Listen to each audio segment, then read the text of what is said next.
One of the most foundational elements of marketing is understanding your target market and who your ideal clients are within that market. Everything in marketing builds from this foundation.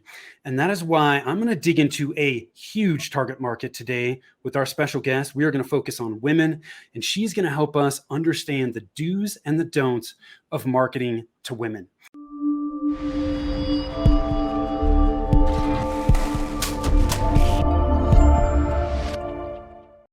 Hi, I am Tim Fitzpatrick with Rialto Marketing, where we believe marketing shouldn't be difficult. All you need is the right plan. I am super excited to have with me today Bethany Meadows from Vertical Solutions Media. Bethany, welcome, and thanks for taking the time to be here. I'm so excited to be here, Tim. Thanks for asking me. Yes, absolutely. And thank you. I'm excited to switch sides of the mic. I was on your podcast a month or so ago. So thank you for doing me the favor of coming on. I'm excited to learn more today. But before we do that, I want to ask you some rapid fire questions, help us get to know you a little bit, and then have you tell us more about what you're doing. You ready to jump in here? I'm ready. Okay. I love that whole term rapid fire because, it just kind of steals you. Yeah.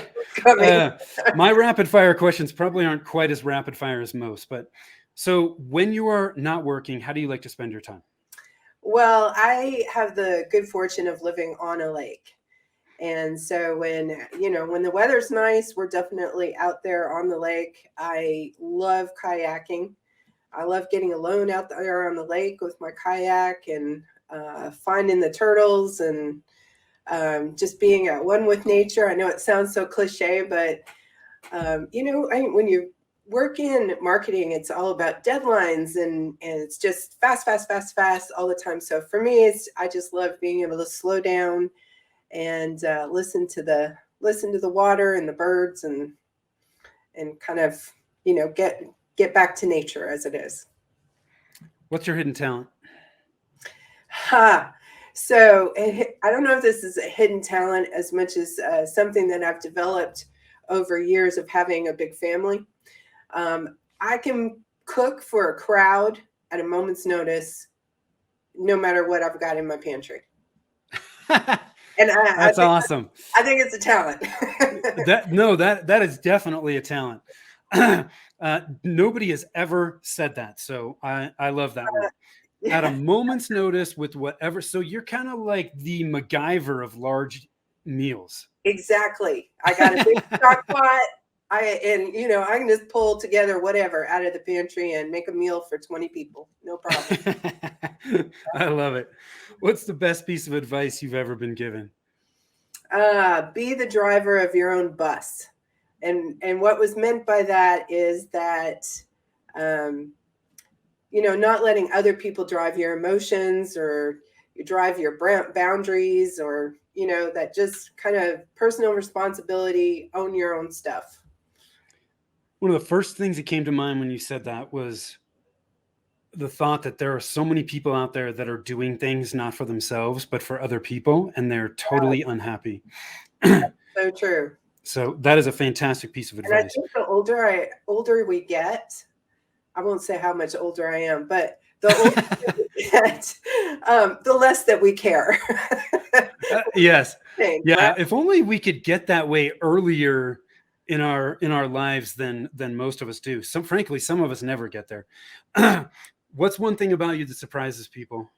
Okay, so the thing that I say to people that always kind of raises some eyebrows is that I homeschooled my children for 16 years total. Most of that time as a single mom of 5 kids and working full time. Started my business while homeschooling 5 and being the sole breadwinner. So usually that gets eyebrows up. I homeschooled my stepdaughter for 4 years as well. So you're good at time management. Yeah, time. I did a lot of time blocking during those years because my youngest is 28 now. So I found it maybe amusing is not the right word. I don't want to come off being kind of snooty about it, but when the mothers of one children were all freaking out that they were schooling their kids remotely at home, I did have a few eye rolls happen. I can only imagine. What does success mean to you? Oh, having joy in what you do and being able to help somebody every day. Where's your happy place? My backyard, sitting on the swing with my husband and a glass of wine in my hand. How big is the lake that's behind your house? 88 acres. It's So, pretty big. yeah, it's pretty decent We size. water ski on it. So, What qualities do you value in the people you spend time with? sincerity, definitely. I hate fake people. Just be you. Yeah. Just be you. So tell us more about what you're doing. I know Vertical Solutions Media is your It's a marketing company. Yeah, it's a full service marketing agency. I founded in 2008, so it's almost 14 years now. And we work with, mid-sized companies, banks, insurance brokerages, like, kind of in that space. When we started, it was more of this, small business. And then as we grew and our reputation grew, we ended up with bigger clients, which is what actually brought me to Time to Thrive membership.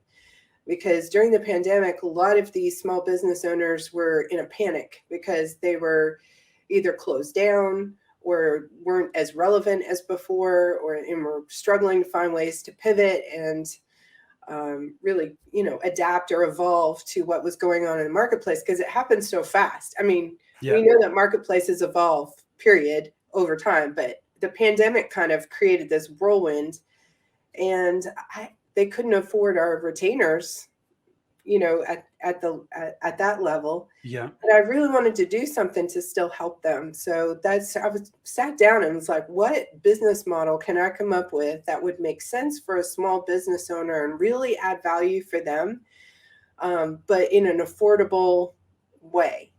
And honestly, it's been, like when you asked about, what success means to me, we started it in July of last year, 2021, and it has been so much joy for me to kind of get back to my roots of really working with the small business owner and introducing some strategies for them that just make a difference, that are game changing for them.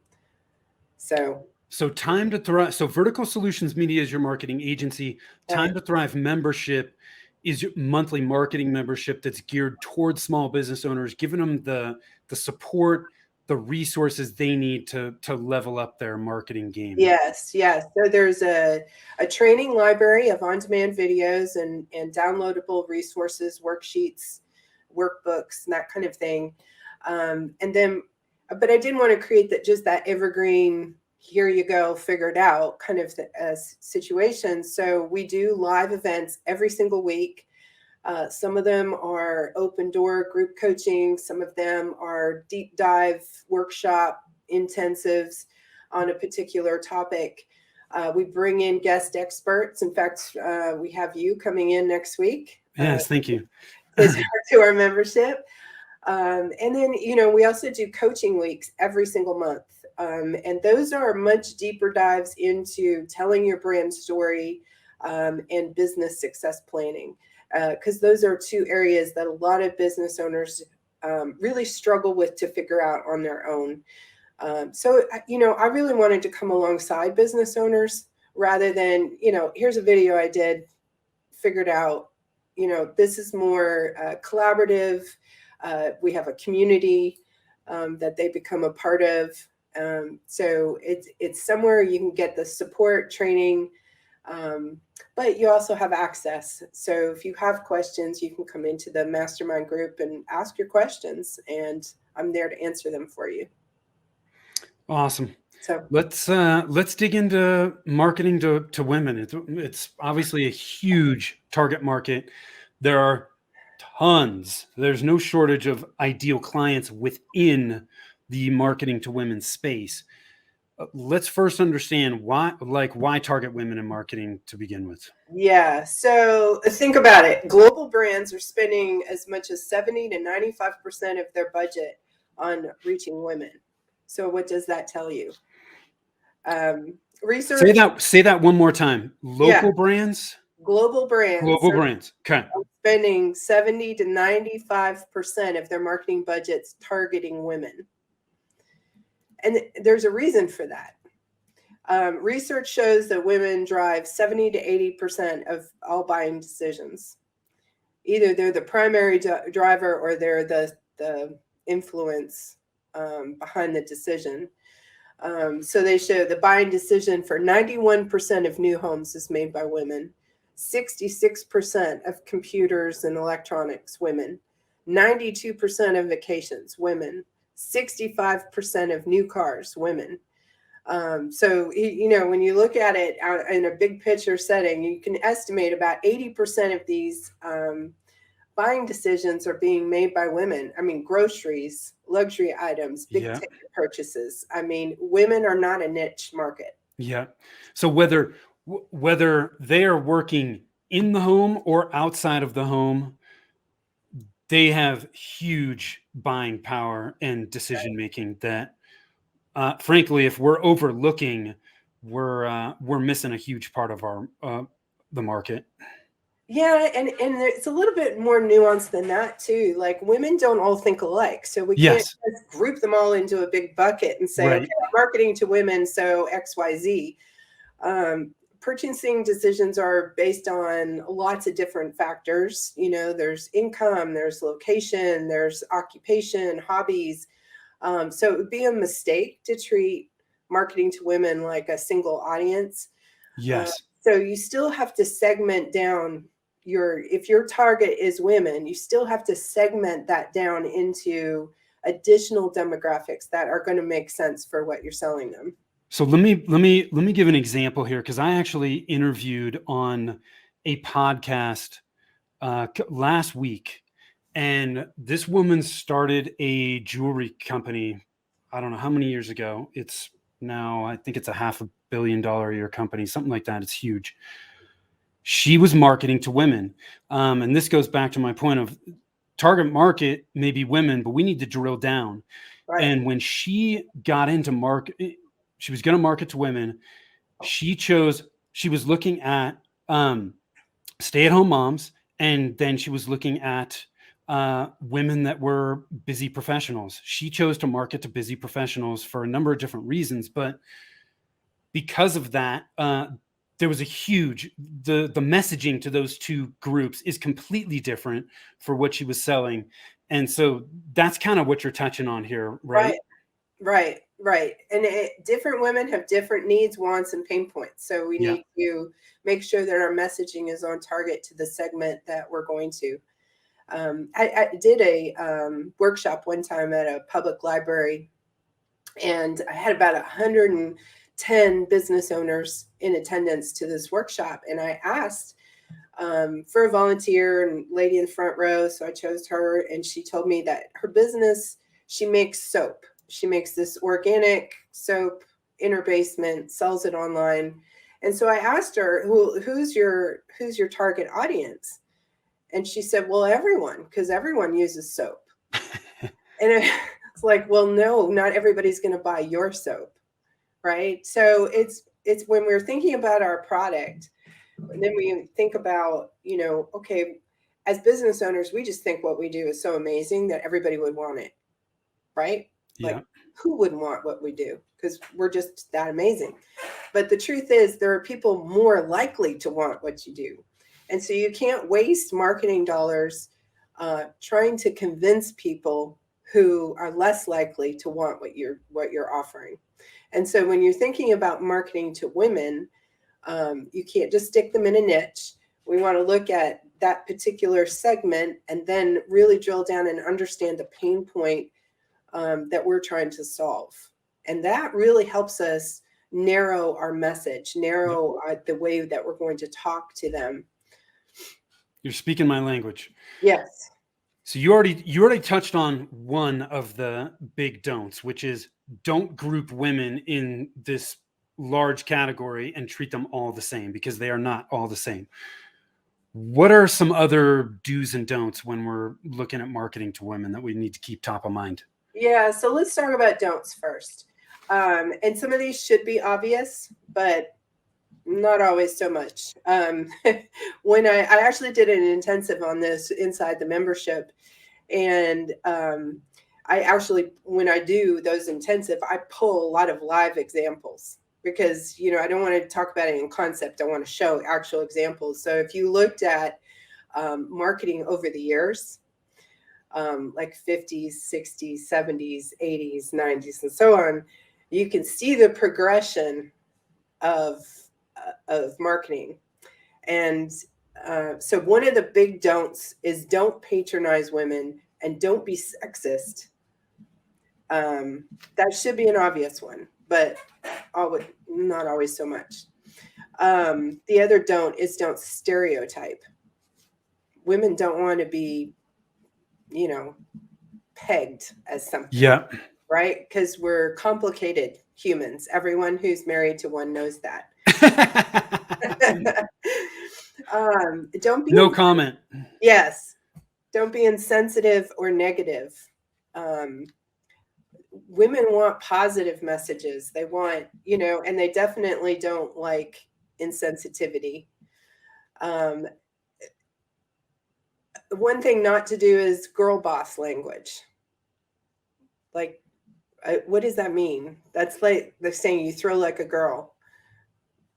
Or wow, you didn't throw that like a girl. Like, what does that mean? I threw the ball well, right? Period.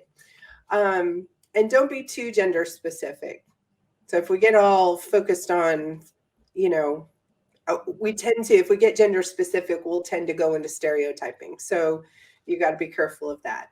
Some of the things that you can do, because men are transactional by nature. They just want to buy something. They just want to feel like they got a good deal or, whatever. They want to feel good about their purchase, but they're very transactional about it. Women are a relationship. They want to feel like they're creating a relationship with you. And there is a stat out there that says that 91% of women feel like advertisers just don't understand them. So there's a real opportunity to create marketing messages that women will really connect with and that will resonate with them. So some of the do's is women want to be inspired. They want to, like, if you market to them, if you want it to stick, inspire them with something, right? They want to relate to it. It want to be something that they feel like makes sense for them or their family. Sympathize with the pain points that women have. Be funny. Women love a good sense of humor. Look at the dating profile of any Match.com person, and it'll say, the things that they want in a mate is humor, right? Yeah. So be funny and ultimately be a storyteller. Women love stories. They connect with that. It's part of their neurological makeup. That, if you tell a story with like memories and things, they stick with us much more than with men. So we remember all the little details. So stories are a great way to market to women. Some of the things that stuck out with me here as a male, because I think sometimes it's difficult for us to understand and relate in some ways. Don't be insensitive or negative stuck out with me. Don't be patronizing. Super important. On the do side, inspiring and creating relationships, right?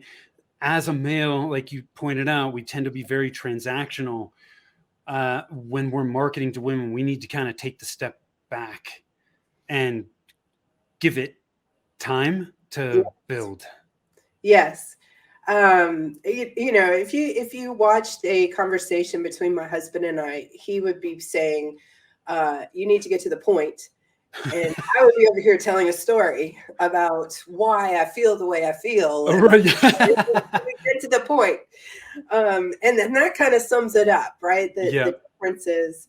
And so, some marketing language, And you mentioned more about negative versus positive. Like, I can give you a practical example of that. If you're doing an ad and you're choosing an image, sometimes people will choose an image that demonstrates the pain point, but rather women want to see the image that demonstrates the solution. Got So it. maybe the pain point makes me afraid or uh, angry or frustrated or whatever. Those are all very negative emotions. So if you put an image out there that's reflecting a pain point, it's going to be this real negative, oh, my knee, oh, like. Right. But the solution is I'm out here jogging, right? Yeah. And my knee has no pain because of the product that I'm using. So that would be a good example of not using these negative emotions or negative images, or phrasing even. Yeah. So like, are you in pain versus live your best life? So let's dig into this a little bit, because this is Yeah, a really important point. In marketing, we talk all the time. You got to focus on the problems and the solutions or the result. When we're marketing to women, how do we find that balance where we are touching on that problem, but we're more focused on the end result, if that makes sense? right. And we still need to communicate the pain points because that's what creates the relevance, Yes. right? But we want to have the highlight or the focus on the solution rather than dwelling in the pain point. Got it. Yes, you have this situation, but we have the solution. And then the big focus is the solution. Some real practical ways that you can incorporate language that really resonates with women, because women are relational, they really like it when you use their name. And so if you're sending out emails or things like that, be sure to include that kind of personalization. And you can even do that in direct mail Yeah. pretty easily. But if you can't use their name, talk about it in your, that kind of voice. Um, Women always like to know why, right? That's part of that story, right? That I'm telling. So I got to tell you this story so you understand my why. Yeah. So use words that or phrases like because, XYZ, because women want to know why. Use words about like connection, relationship, partnership. Those are things that women value because they're about that relational aspect of it. Added values. Women resonate with added values because that's part of the relationship part. Ooh, I'm giving you an added value because we're in a relationship. Yeah.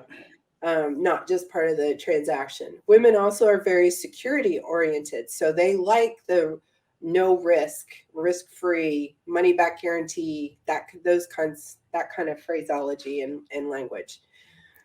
So those are the ways that you can, as examples, that you can take language um, and make it appealing to women without being condescending Yeah. or stereotyping or whatever. Got it. Bethany, you shared a lot of great do's and don'ts here. I know you've got some tips for us on when we're marketing to women. Let's run through those. Okay. Well, one tip is women are not a minority, so don't treat them like one. So when it comes to buying decisions, women are the majority. Yeah. So you can't treat them like a special market. We kind of touched on that before. You also don't want to pinkify everything. Making something pink doesn't automatically mean that it's going to appeal to women. Um, you don't want to genderize with color. It's not the 50s, and women are past that. That So would be one of the don'ts of stereotyping, correct? yeah, don't Yeah. pinkify. Okay. I know that's not a real word. Another tip is figure out where they live online. Like when you've done that process of creating those segments, those buyer personas, as they were. Figure out where they are. Women are highly active users of social media. 81% of female millennials, for example, said that social media was the best way for brands to reach them. That's powerful. Yeah. So just figuring out where you're, if you're speaking to senior women, they're not going to be in the same place as millennials. So, just make sure that you're understanding your buyer personas and then where they live online. Another tip for marketing women is giving back. Companies that are good corporate citizens, that matters to women. So by partnering with or by becoming a champion of a cause yourself, you can really create appeal and build that affinity with your female audiences. And you'll also attract women who align with your values. So if you communicate your values in some way, by the way that you give back, you're going to attract women who share or align with those values. Yeah. Create content. Women love content. I think I heard somewhere at some point, I can't tell you which study, but it's in my head and forevermore, it must be true. Women speak an average of 25,000 words a day, and men speak an average of 5,000 words a day. That doesn't surprise me. So I think as far as like consuming content, I think we also do that at high levels. We like content.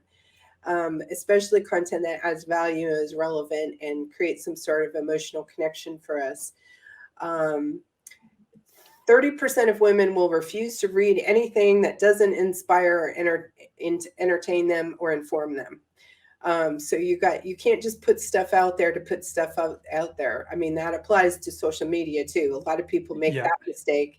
They just throw stuff out on social media because, hey, I'm supposed to post every day. No, because you're just creating noise. Yeah. So you want that same study showed that 60% of women will only share content that is thought-provoking and intelligent, and 70% of women share content that makes them laugh. So if you want to create content that's engaging, that has some viral capabilities, you've got to make sure that it's quality. And focus on that rather than the quantity. Women don't like trivial content. We don't like stupid jokes. We want to be entertained, informed, and not patronized. Okay, so if I'm counting correctly, I've got 5 tips. Yes. Okay. So I know you got a few more for us. I do. Okay. I don't know how much time we have, so I don't know. We're good. Keep rolling. I listen to my podcast at 1.5 speed. But I think if someone listened to me at 1.5 speed, I might sound like the chipmunks. But we talked about this before. Avoid stereotypes. Carving out that target audience, create messaging that resonates with each one. Don't be too broad. Think through the needs and the pain points for each of those target audiences. But avoid stereotypes at all costs. Okay. Consider influencers when marketing to women. Women dominate the influencer marketing space. About 84% of all ads posted in 2017 were influencers. Most of the time, women influencers attract an audience of other women, which makes them an ideal way to market to women. Yeah. And also, it also has that added value of third-party testimonial feel. Yeah. Which we give more credibility to than a glossy ad that we know somebody paid for. So influencers can be a really a good strategy when marketing to women. Number 8, tell stories. Women love to read other women's stories of overcoming challenges. So if we can tell the story of a woman customer who overcame a challenge as a result of using our product, for example, that's going to inspire. That's going to really resonate with people. And every woman has a journey that's totally unique, right? Everybody has a story. Yeah.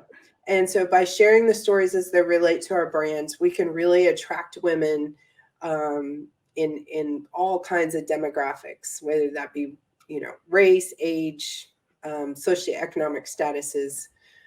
Stories kind of rise above all that and unifies.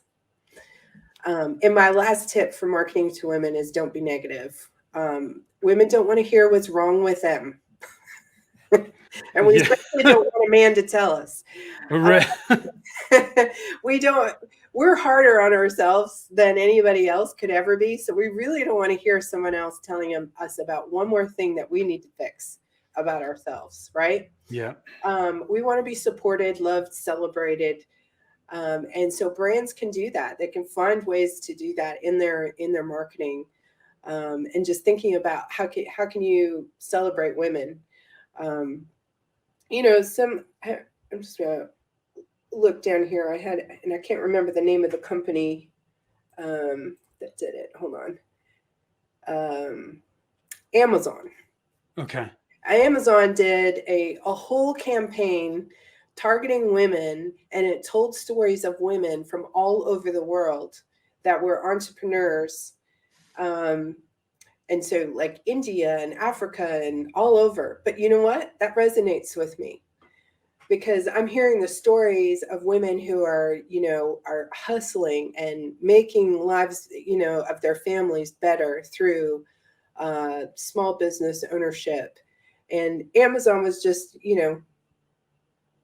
the vehicle that told me the story, but it also made me value Amazon as a brand because I could see how they were supporting women all over the world in entrepreneurship by using their platform as a means of creating a business. So that's a powerful example, and they're it wasn't about all the challenges that they had. It was all about the story of inspiration and overcome. Bethany, I want to pull some stuff out here because you just dropped a ton of value here. We've been talking primarily about marketing to women, but I think there is a lot of stuff that people can learn just in general for their marketing with some of the stuff that you've shared here. So I want to pull this stuff out of here. Your third tip was figure out where they live online. This is key no matter who the hell you're trying to target. Right. Once you understand who your ideal clients are, you can start to create that list. One of my mentors said success starts with a list. That list of where these people that you intend to work with congregate, both online and offline. And I think so many people skip that step, but it is a critical step because once you have that list, it doesn't mean that you're going to market in every single one of those places, but you now have it listed where you can make choices. Right. And any one of those choices, you are going to be fishing where the fish are.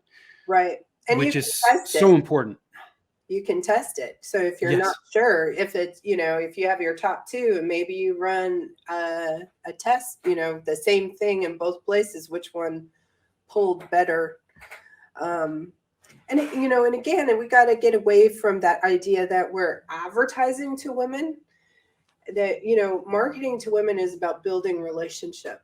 So social media is where we can do that really well. Yeah. Social media is kind of built for that concept of building a relationship. So when you think about your content that you're creating for social media, think you want to run it through that filter of, is this helping me build affinity, or is this helping me build a relationship? Am I asking for engagement because I've got an agenda, or am I asking for engagement because I truly want to interact? And because relationships are not one way, two-way, right? Yeah. So we just need to create that environment where we're back and forth, we're giving and taking. One of the other things you touched on, and you were just talking about it in tip number 5, was create content. And I think for some people out there, creating content can be kind of scary because, it either takes a lot of work and or money, or both. But Content. I honestly, I don't know how you market at this point without creating content of some kind. And where I think a lot of people, they just look at, okay, well, great, that's my content marketing. But what you are creating content wise can drive so many of your other channels, your email marketing, your social media marketing. It supports SEO. You cannot rank in SEO long term without creating content. So it plays such a critical element in all the other marketing channels. Uh, you can't overlook it. What are Yeah. your thoughts on that? So I think the big problem with creating content is that we're too quick to compare ourselves to a big global brand Yeah. as a small business, right? And we think, oh, well, I could never put together that, 2-minute video that's all slick and produced at that kind of level, and I couldn't afford to pay someone to do that for me, and so we just don't do content because we've compared ourselves right out of it, which allowed that, talk ourselves out of it. I think the most important thing about content is that it's real and it's genuine. And that means it is whatever it is that you can produce, Yeah. right? Yeah. And it's not about comparing ourselves to everyone else because there is only one us as a business owner. So we give what we have to give in whatever form we can give it. I was actually on a coaching call right before we got on this call, Yeah. and major imposter syndrome going on there. And he has this amazing product that he has created, but he is so uncomfortable with doing a video or doing other things. And my answer to him was, get comfortable with being uncomfortable. Yeah. If you're a business owner and you're comfortable, you're not pushing, you're not Right. growing, you're not going to the next level, you're just stagnant sitting in a pool of your own comfortableness, right? Yeah. And so imposter syndrome is just part of the deal. And so I think that's another reason why a lot of people don't create the content, because they're like, oh, I don't know if I'm smart enough, or, oh, I don't know if anybody would read my stuff, or, oh, what if somebody criticizes it? Right. So it keeps us from creating that content, but you have value that you need to share with the world, and you can't keep that imposter syndrome from letting you do it. It Yeah. can become your legacy. That one thing that you shared, that you had overcame that imposter syndrome to share, could be a game changer for somebody else. Yeah. So you can't keep it to yourself. That's selfish. So it's important that we just create what we can, come from a really real, genuine place. Don't try and be something you're not. That's why, like in the membership, why I have guest experts come in, because I don't know everything. Yeah. I know my lane. I share my lane inside the membership. And then I bring people who are outside my lane, because I know what I know and I Yeah. don't what I don't. And I don't try and be something that I'm not. If you come to that realization that I'm just going to be real and genuine and put it out there, then you don't have to be nervous anymore, because you have a lane, you know what it is, and Yeah. there, and then just excel in it. I interviewed a guest a couple weeks ago who touched on this, and you talked about this about being yourself. And she said, I struggled until I started being myself. And once I started being myself, my business took off. And Right, so if you're struggling with creating content, one, be yourself. Don't like, there's only one you. right. You're going to attract some people and you're going to turn off some people. That's fine. Yep. Like, we're not all things to all people. The other thing that I have found incredibly helpful is you need to stop caring about what other people think. The minute you get to that place where you just don't care and you're going to do your thing, that is incredibly freeing, and it allows you to just go do what you need to do. There's always going to be people that are going to hate. Forget it. It is what it is. Right. I heard someone say once, um, if you think about the worst case scenario, Yeah. right, and be okay with the worst case scenario, then Then you're you're fine, fine. right? Yeah. But what if it's the best case scenario? Yeah. What if you're giving up by letting fear dictate? Because that's what it is. It's fear, Yes. right? Yeah. It fear. absolutely is. People will think that imposter syndrome is the idea that everybody else thinks that you're capable of more than you really are. Well, as Yeah. long as you're being yourself, that's not the case. It doesn't even factor. So You have dropped a ton of value, Bethany. Any last minute thoughts, words of wisdom you want to leave us with today? ooh, that's a lot of pressure on one question. Yeah. uh, It doesn't have to be, it doesn't have to be crazy. no, we were talking a little bit about, when the subject of fear comes up. That was something I struggled with. When I was writing my book, I wrote a book on parenting. And I kept, I kept getting hung up on it not being good enough to share with the world, because I felt like everybody was going to judge it and judge me, that, my thoughts on this or my thoughts on that. And what I kind of came to was I had to dig back to my why, right? I had to dig back to, why am I writing this book? Well, I'm writing it for my children. It's my legacy to them, right, of sharing with them, so that when they had children, and I have 4 grandbabies now. That's my why. That's why I was writing the book. It wasn't for everybody else. If nobody ever bought the book, I was going to be okay with that, because I did it for them. I think as business owners, when we start feeling that fear creep in, that's why it's so important to have the why. Understand why we have the business that we do, why we're doing what we do. Why do we work 80 hours a week and get paid for 40? Yeah. Right? Mm-hmm. It's because, it's got to be more than just revenue. There has to be a reason that we go the distance and do all the crazy things that we do as entrepreneurs. And if we can really define that for ourselves and really hang on to that, that will get us through the fear. It will get us through that imposter syndrome. It will get us through all those things that we're going to face. And so when we get up and we have a really hard day, we'll keep going. If we don't have our why, we might give up and quit. Yeah. So know your why and hang on to it. Yeah. Couldn't agree more. Where can people learn more about you, Bethany? I know you had touched on Vertical Solutions Media, which is at verticalsolutionsmedia.com. Right. But small business owners, we want them to go to Time to Thrive, correct? TimeToThriveMembership.com. Okay. And that's where the monthly marketing membership is. And of course, you can find me. Vertical Solutions Media is on all social media platforms, so you can come connect there with me as well. Awesome. Yeah. I love it. Bethany, thank you so much for taking the time today. Guys, she's obviously shared a ton of value. Go check Bethany out at verticalsolutionsmedia.com or timetothrivemembership.com if you're interested in the monthly marketing membership to help level up your marketing game. Again, thank you, Bethany. I really appreciate it. Those who are watching, listening, thank you for tuning in. Again, I'm Tim Fitzpatrick with Rialto Marketing.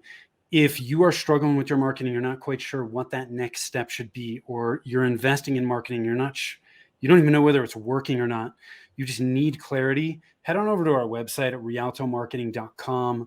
That's RIALTO marketing.com. Click on the Get a Free Consultation button. We'll give you a ton of value in that call, and you'll walk away with some clarity on what your next step should be to get where you want to go. Till next time, take care. Thanks, Tim. Yep. Thank you.